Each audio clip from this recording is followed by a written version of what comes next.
Good evening, friends, and welcome to yet another very interesting session with Desh Kapoor. Welcome, Desh. Thank you so much, Jaydev. It's always great to be here. Yeah. So, in today's session, we'll be discussing a range of topics. One being that Shashi Tharoor was exclusively invited for a dinner for Putin's meeting, while Rahul Gandhi, who wanted an invite, he did not get the invite.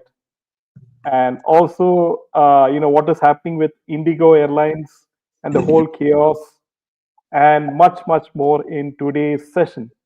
So starting with the first topic is that Shashi Tharoor was invited by Modi ji to attend a dinner to attend a dinner with Putin.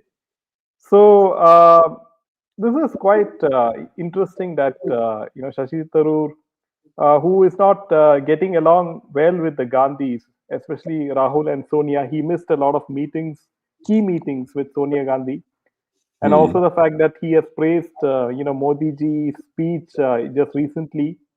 And in many cases, especially after the Operation Sindoor, he was sent as a part of the foreign delegation, right, by Modi ji to various countries.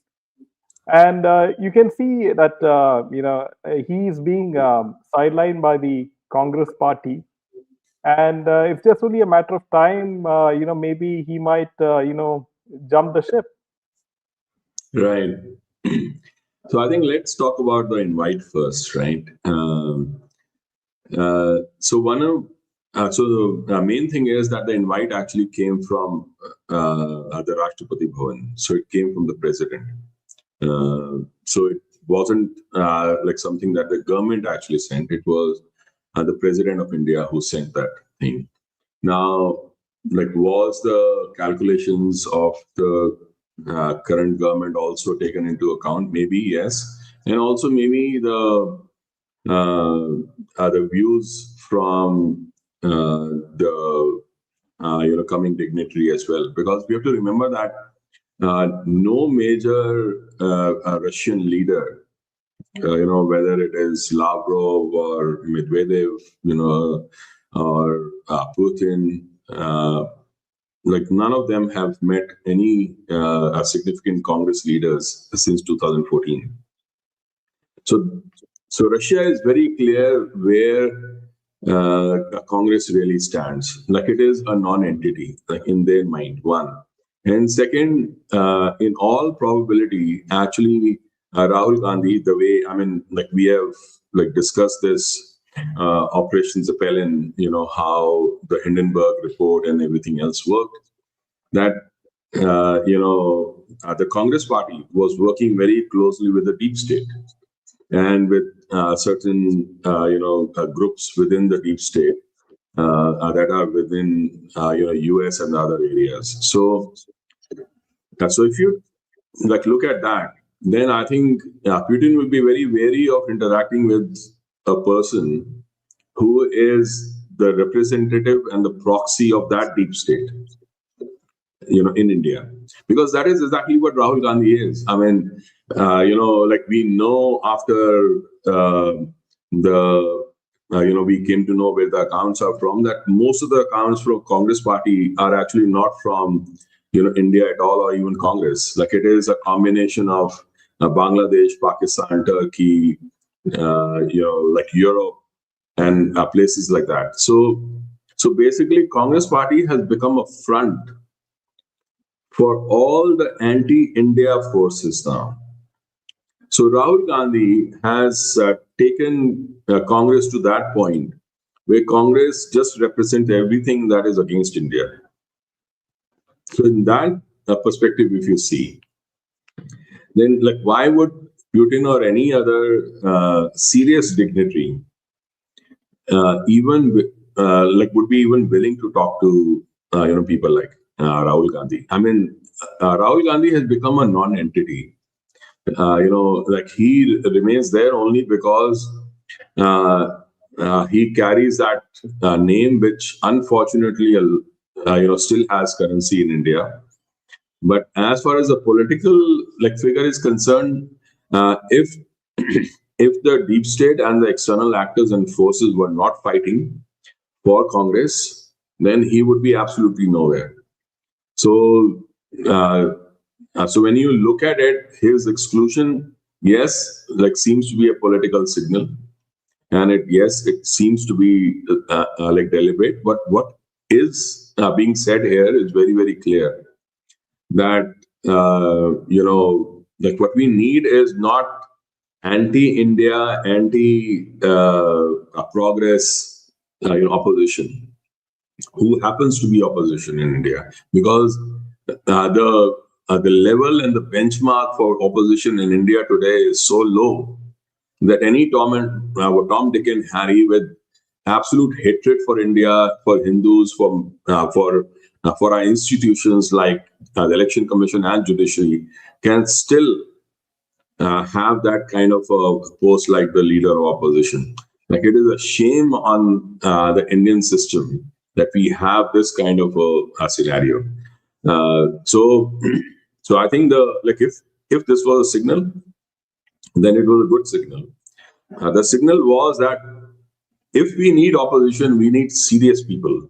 We need people who are aligned with India, who who don't go out and harm India's institutions, India's religious groups, India's temples and all that, and then strut around saying that this is their freedom of speech. It is not. So when that invite went to Shashi Tharoor, it was an indication that we need a more legitimate and a more serious opposition, actually, and we don't need political noise to be termed as India's opposition. So that was I think one of the most important thing, and even the mood of the country is such that the country now needs stability. It is done with there is a certain fatigue with the negativity of Rahul Gandhi, Khadge, and all these idiots, right? Because there are a lot of personal attacks, theatrical walkouts, there are street politics that they try to do, the comments that they say, go out and say about the whole machinations that they do behind the scenes, which come out in the shape of Operation Zeppelin.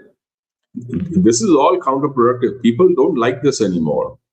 So what India needs is a policy-driven opposition now, not this doing theater and coming out with a new grievance all the time and trying to do drama every time. People now need somebody who thinks about them, not about himself. And Congress has lost every election, every national election since 2014. Its vote share is under 20%. And it hardly has any, states where it, has any government. I mean, Karnataka is there. But what are they really doing in Karnataka? I mean, they are fighting amongst each other. We discussed this last time as well. So basically, India is ready for an opposition, but a serious one, not one which goes around and sabotages India. So that is how I would put it. Yeah. So, Deshi, that Shashi Tharoor, if you remember that he won the Thiruvananthapuram, seat in the election last time in Kerala's election. So next year's Kerala's election as well. So it will be very interesting to see how things progress from this point when with respect to Shashi Tharoor and BJP. Right, and I would say I would like Shashi Tharoor to be in opposition, not really join BJP, because we need somebody in opposition who has some sense. I mean, maybe he can join BJP. I don't know whether he will or not. like maybe his political calculations like tell him that he should.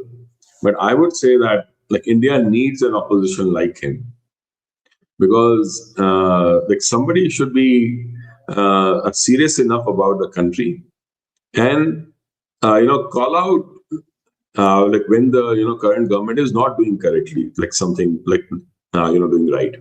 Like they should come out and say that, but say that in a way that helps the country, not throw out some kind of a fit and start doing like drama behind the scenes with the haters and enemies of India, because that is what Rahul Gandhi and his entire like group has been trying to do.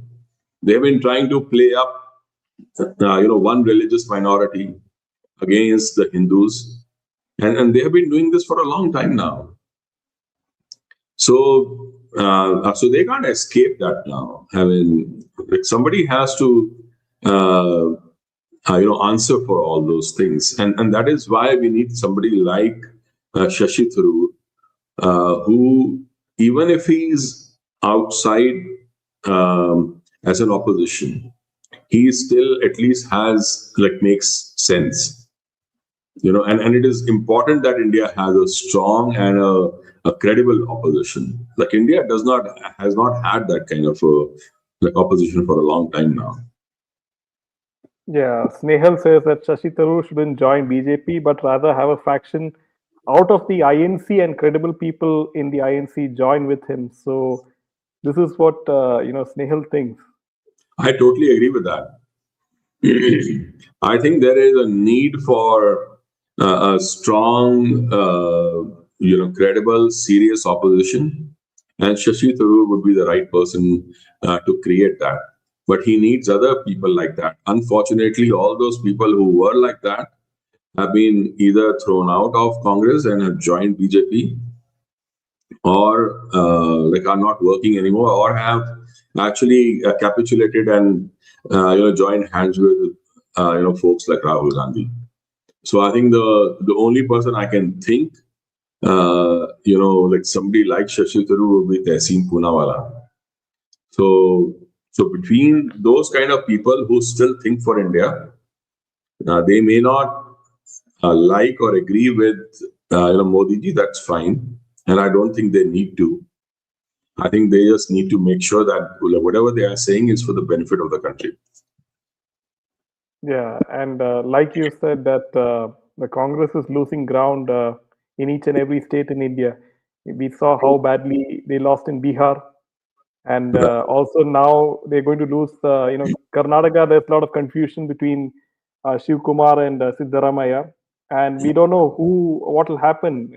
Any day it can fall, based on who they select as the CM candidate, and the other guy could just walk out of the Congress, right, and have his own party or whatever. Right. And see, the thing is, whoever walks out of Congress does not need to have a national party. They can have a regional party, and they can bring Congress down completely. So I think Congress is going to lose even in Karnataka big time, whoever it is. Whether Siddaramaiah leaves or DK Shivakumar leaves. If DK Shivakumar leaves, I think most of the Congress and its ATM will come down. All the money that comes along with DK Shivakumar. So I think Congress has played its cards, very stupidly over the last few years. In fact, the last few decades, actually. So I would, they have bet upon a stupid India, forgetful Indians who will not remember anything, and who will take any insult, any crime, anything that is thrown at them, and they will never react. That is what they bet upon, because since we start from Nehru's time till now, that is what they have been trying, what they were trying to do. Worst was about 2611. I mean, they were hell bent on throwing all the Hindus under the bus at that time. and by attacking India. It was for all practical purposes, 2611 was a joint operation between Congress and ISI. There is no other explanation for that. So in that sense, one would say that I think like it is their calculations, which were completely wrong, now are coming to haunt them. Yeah. So, Deshi, coming to the next piece of news is that it was a fantastic meeting between Modi and Putin, and they discussed on various key important issues. But the very highlighting and interesting part of this meeting was that both Modi and Putin, they met inside a car, but the car was a Toyota Fortuner instead of the regular Range Rover that Modi ji uses. So, do you see anything more to as to why they chose a Toyota Fortuner? Yes. Yeah, I think that's a brilliance of Modi, with Modi ji actually. So when they traveled to the Seven Low Kalyan Marg, at that time they use a white Toyota Fortuner. Now, Fortuner, we all know, is actually the Toyota and Japanese brand. And that, for all practical purposes, I think this Fortuner would have been assembled in Karnataka somewhere. So Make in India narrative also fits there. And it's a non-European brand, which, like says very clearly that Putin is not going to drive or align with the Europeans. And so it is in a veiled manner, it is a message to the West from both Putin and from Modi ji. So it had all the I'm pretty sure it had all the security paraphernalia that was required. But the best thing is that they made it they used it in a way that was one practical, and the symbolism was also there, both. So practicality was there, and also the symbolism was very pronounced. So it is a Japanese origin, Indian assembled SUV with Putin and Modi ji going around. I think that made a lot of sense. And I think it's time that India actually starts asserting itself, because this whole visit, you should see on X how much of a meltdown there has been from the Americans and from Europeans, and how they have been abusing India and Indians and Modi ji and all that, and of course Putin.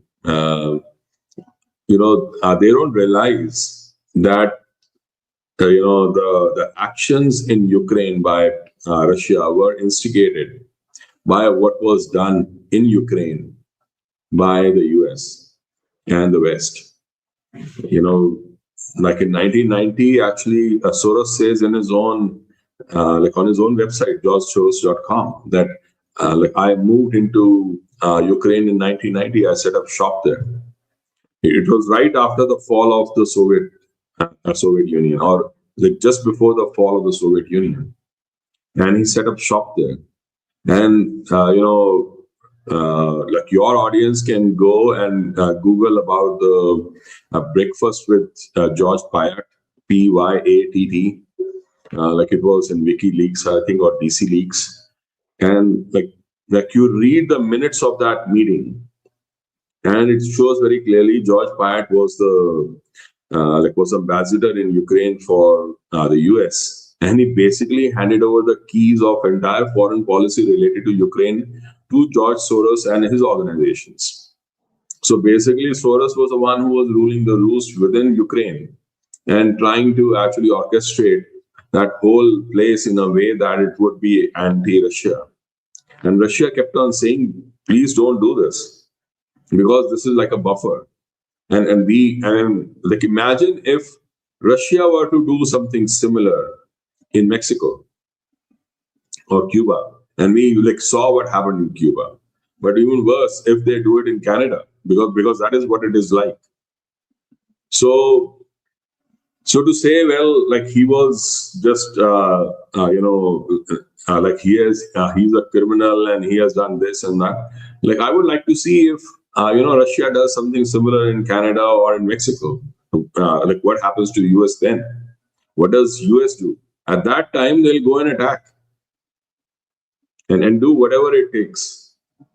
So so I think, and then after that, like even now, all the arms and ammunition are still being supplied by the West, and Europeans have the like when they did the Minsk Accord, like it was a fake.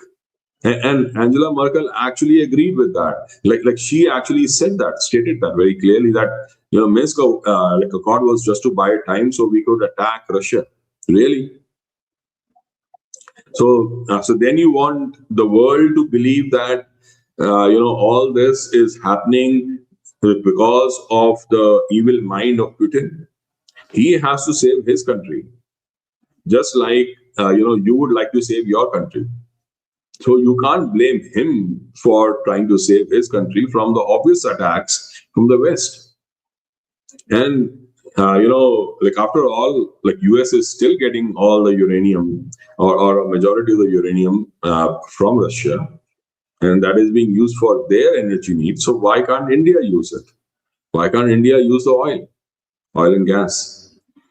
So so in that sense, when I think it is the time when the Europeans and Americans, both media as well as the elites, could go out and just villainize anyone they wanted, and like even with absolute falsehoods and fake stories, because that is what they have done. You go to Iraq War One. In Iraq War One, they actually floated this whole story about the incubator babies. That Saddam's army came to Kuwait and threw the kids out of the incubators and they all died. It was a fake story.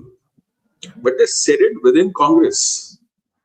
They actually like showed that, shared that through a 16-year-old girl who was a Kuwaiti ambassador's own daughter. And it was a fake story.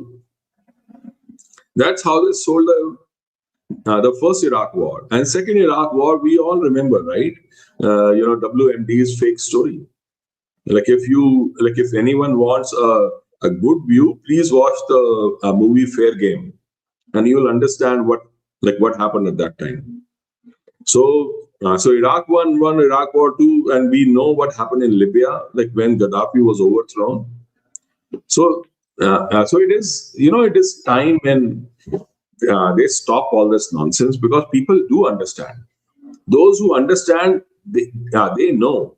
You go and watch John Mersheimer, Professor John Mersheimer.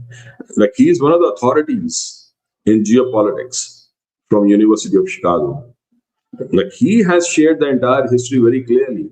Jeffrey Sachs, who was an advisor to the Ukraine government, he has shared the entire history very, very clearly. So I think it's this whole stuff that they make out about Putin like needs to be put into the right context, like at least for the Indians. So in that sense, I think India is pragmatic. India knows what to do with Russia, and that's what they're trying to do. Yeah. So also the fact that now you have a lot of India has a lot of security threats. Especially with a lot of the Islamist, radical Islamic terrorist groups sitting in Bangladesh and Pakistan, plotting attacks, terrorist attacks. We saw the Red Fort attack, the blast, and also the fact that you have Hafiz Saeed sitting in Bangladesh planning more attacks.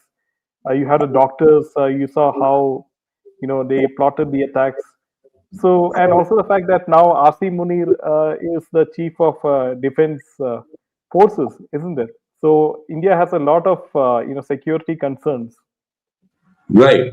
And see, the fact is that even in Bangladesh, Now, like we know, it's a battleground. Like it's a battleground state now, where the operatives, the intelligence operatives from all the countries like uh, Pakistan and Turkey and even the US are there, and they have been like, going around doing all kinds of stuff, right? And the interesting thing is this, that in the last 2 or 3 months, around 17 American intelligence operatives or defense contractors have been killed. 7 to 9 Pakistani agents have been killed who had clear links with ISI, and 5 to 6 Turkish intelligence agents have been killed. All this has happened within Dhaka itself. So there is someone or some groups or some countries who have been working to ensure that these operatives, these intelligence operatives, whatever they were planning, because this entire news came out around the time when the news about planning of the attacks on Modi ji also came out. So it's very clear to whoever wants to actually go behind the scenes about what these guys were trying to do. I think from like whatever the reports are saying currently, it almost seems like that their entire intelligence network, their grids, their plans have been compromised now. So yes, all these guys were coming together and they were trying to do a lot of things, but like it seems that like maybe India, like Russia, Israel, or somebody like that have been working together to take care of that threat. So so in that sense, Bangladesh has chosen its leaders, like Yunus, have chosen to become a country and a society which gives full and free access to all the intelligence operatives from across the world. Now, if that is what you want, and all that has been done because of their small greed like that they have. But if that is what you have chosen, if that is a path that you've chosen for your country, then at some point your karma will come back to bite you, and that's exactly what is happening. So Bangladesh will not be free. In fact, it's like one of its generals had recently said that like we should break India into pieces. Only then Bangladesh can be peaceful. Like that idiot doesn't realize that Bangladesh came about because of India. Bangladesh became a piece because of India. So, they think that they can actually punch above their weight, and I think time will tell how things will start, like hitting them back. So, so I think in the coming months it will be very like much more clearer. Yeah. So coming to the next point, and it is with regards to Indigo Airlines, and it's all over the news. And the Directorate General of Civil Aviation withdrew its instruction to all operators regarding the weekly rest for crew members. The fresh notification came amid the pilot and crew crunch that has left thousands of Indigo passengers stranded. And so this is Desi. We know that Indigo, uh, the market share for airlines in India, Indigo has more than 50% compared to other domestic airlines, and like being an Indian carrier. So they've had the monopoly among Indian carriers for a very, very long time. And being a monopoly is not very, it's not considered quite good in a democracy, right? So what exactly is happening with Indigo Airlines? How do you see this chaotic situation? How did it happen? Yeah, I think so Indigo being a monopoly. See, first of all these new rules that came out, the pilot fatigue management rules, to have adequate amount of rest and have a cap of 2 night landings per week per pilot, and then tighter limits on the night flight duty hours, and then other things. Uh, so so all these things are actually aligned with the global norms. It is not something that only India is proceeding with. Like it is something that actually needs to happen. If India's flights have to be safe and secure, but Indigo being the monopoly, they think they can actually dictate things to India, and I think that is something that is extremely serious. And it is time that Indian Airlines and the other flight carriers, they actually step in and like take care of all this, because they can't just take the Indian citizens like at ransom, just because they want to push around their employees as slaves, because that is what most of the Indian IT companies also do, right? Like if they have the power, and unfortunately that is what happens in India, that the companies around the world actually, but in India, we have seen how the Indian IT companies have been doing the same thing. They just push around their people to a point where they break down, but they don't care because they are in it only to earn money. And it's the same thing with like with these flight carriers, with these airlines, especially the ones which have monopoly. They really feel that they can actually dictate terms to India and not have the other way around, that the Indian government needs to set the rules. So there is a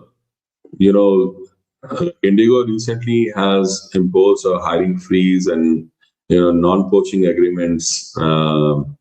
Despite knowing that these rules were coming, they have been cutting leave and trying to like buy back leave as well. So they have been doing everything to actually push the pilots to a point where like they are harmed. And like I think this fatigue norms were long overdue, and they align with the best practices, and they prioritize safety, which is extremely important. I think everyone in India should speak out, because ultimately almost everyone these days will fly at some point or the other.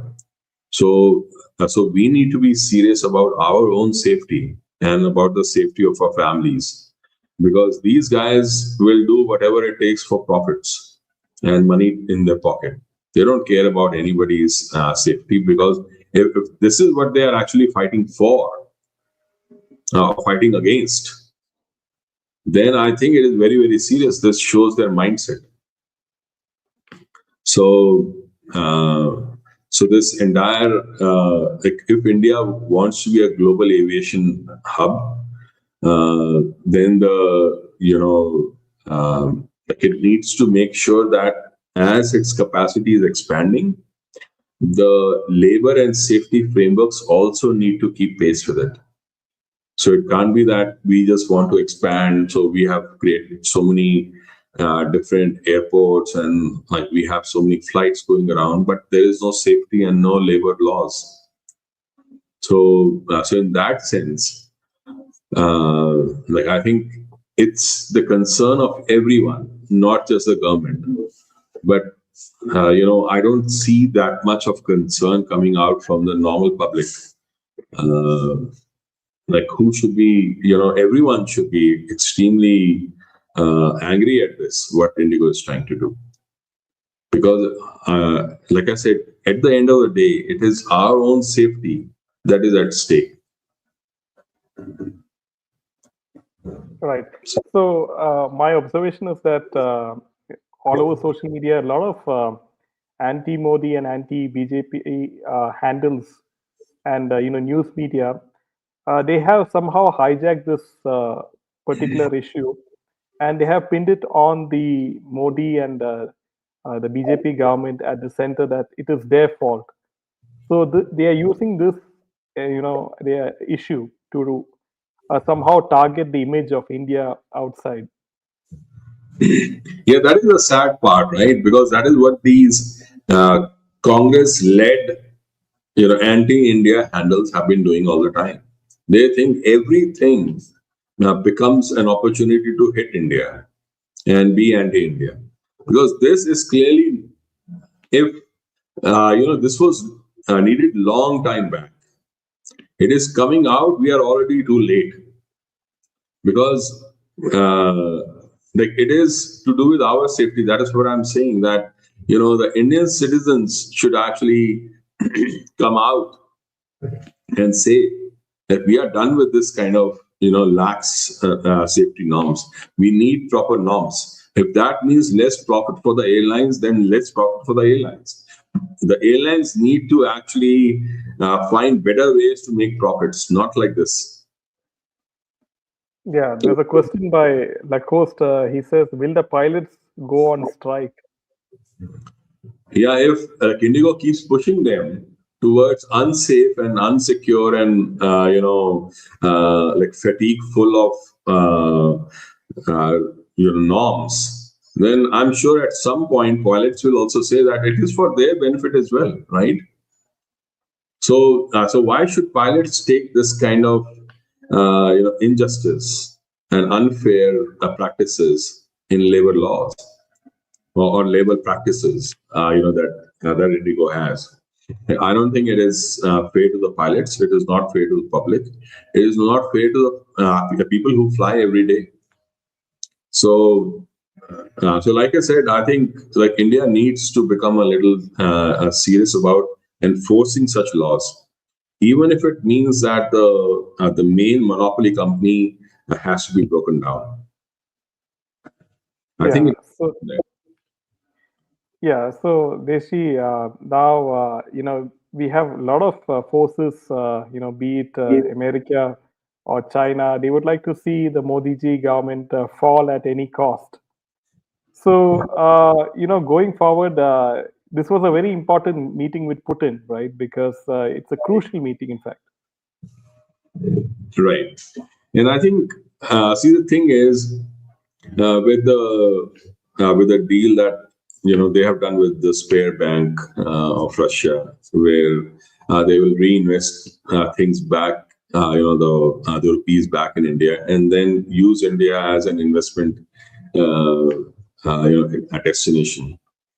So whether it is the economics of it or whether it is the security aspect, overall security aspect, like we'll see that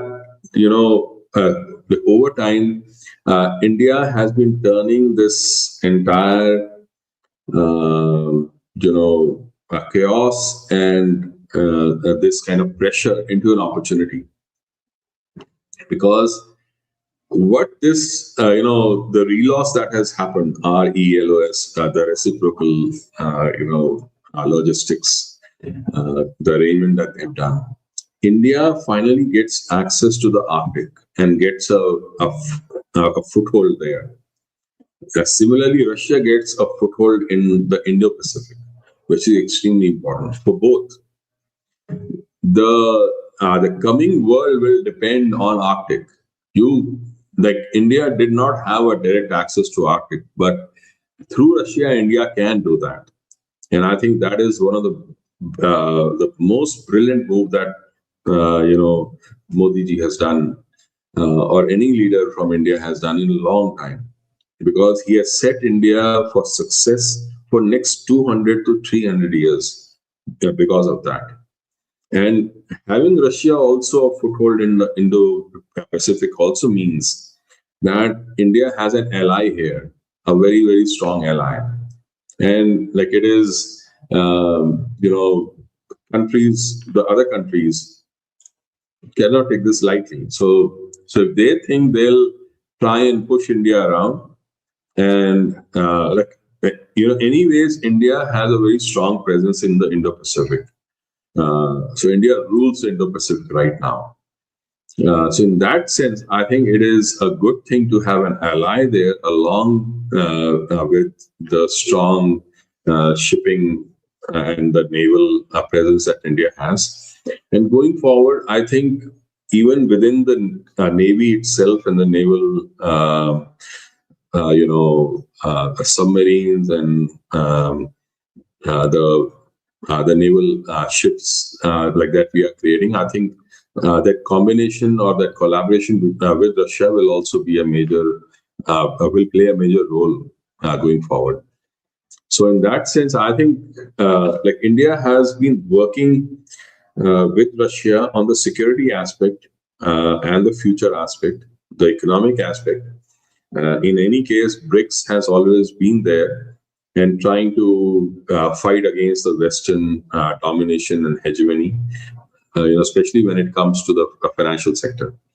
So in that sense, I think like it's very good. And the one thing that goes unnoticed is the collaboration that is happening in the intelligence sector. What is happening in Bangladesh could not have happened if India and Russia were not collaborating in terms of intelligence. Yeah, so going ahead as well, we need a lot of intelligence, to avert or to stop, these terrorist attacks all over India, the sleeper cells, and much, much more. Yeah, I mean, see, like Russia, I think Russian intelligence has always like worked with the Indian intelligence to actually get those kind of like dirt out. Like whether it was, not many people remember now that before Operation the Operation Blue Star. Why Indira Gandhi was pushed to actually do Operation Blue Star in such a hurry was because there was an audio which had come out, which showed very clearly that this Bhindranwala was going to declare the freedom of Khalistan, and the Pakistani army was standing at the border, and they were going to come in, very quickly into Amritsar, and they would like do the same thing to Punjab as India had done to Bangladesh.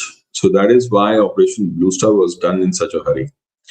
Like similarly, when the Kargil war was going on, somebody actually taped the conversation between Musharraf and his lieutenant general there, and that was like that came on.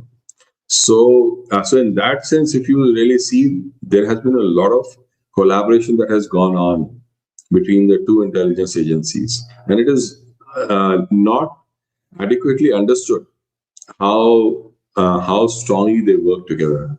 So I think like that is a main game changer as far as India is concerned right now. Yeah, that was a wonderful session, Deshi, and we will see you again next week. Thank you for coming. Sure. Thank you so much, Javier. Thank you. Yeah, Jai Hind and Jai Shri Ram. Jai Shri Ram.